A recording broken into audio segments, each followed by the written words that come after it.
having discovered that science can help us only when we implicitly obey what the science says. If we are not ready to follow the science, the scientific knowledge by itself cannot add any glow to the life. So the modern electrical civilization is only because at every point the electrical rules are implicitly followed. In the same way, in the subjective science also, the science of reality is called Shastra, which explains not only the pure science, the explanation of things, the ideas, but also the technology, the applied science. Shastra and yoga, both are there in every scriptural textbook, and you have to know it and follow it implicitly. And if you are not able to follow the scripture, get instructions from those who are the masters, who are the guru, who are the teachers, saints and sages. Their instruction you implicitly follow. When Arjuna heard this, he wants to ask a question. A question precipitates in his mind. If supposing there is an individual who has got great faith, but he has no Shastra knowledge, but great devotion and supreme faith in the reality, and he is pursuing the path, such an individual's faith, is it divine or undivine or diabolic? Sattvic, Rajasic, Tamasic is the question that is asked. Krishna takes that as a pivotal or starting point to expand the idea, and he stops. The word Shraddha, faith, here in the context of this chapter, is the very motive force in every individual by which he functions in his own field of endeavor. Every individual performs in different fields of his own choice, chosen field of work, a doctor, an engineer, a lawyer, an accountant, a cameraman. Right? All these are various professions.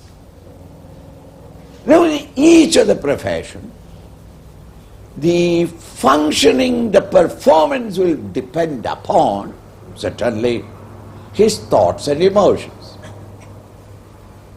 His thoughts and emotions are depending upon the vasanas that he has got, the type of desire or idea with which he is doing. Faith is the personality force at the intellectual level which gives a direction and a surge for the thoughts to express as actions in the world outside. This inner personality vitality, which helps us in every field of activity, helps everybody in every field of activity. That strength, that vitality is called faith. So later on we will say that faith is the man. In the sense that whatever your faith is, that is your personality expressed in the outer world.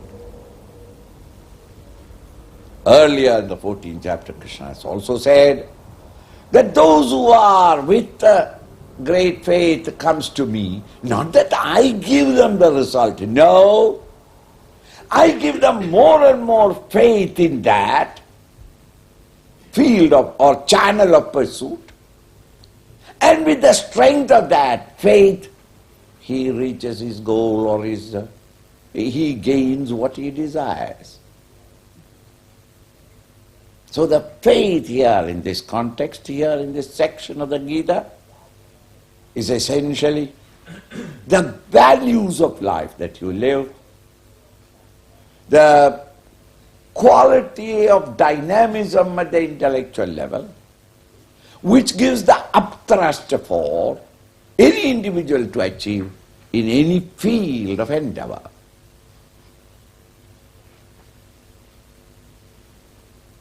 So what will be his fate? He is determined to reach the goal, and he is pursuing it. As he knows, visiting church and praying and meditating and sitting down quietly, closing his eyes, see, change his diet, whatever that he has thought of or heard among the people, what all things to be done. But he has no spiritual knowledge, that's science. What is the goal? Where am I? What are the paths, choices available for me? Or which must I follow? He has no idea, no road map, and he is going astray. Naturally, it is very difficult for you to assure that you will reach the goal. This is what Krishna said, and that brings about a doubt in Arjuna with which the chapter starts.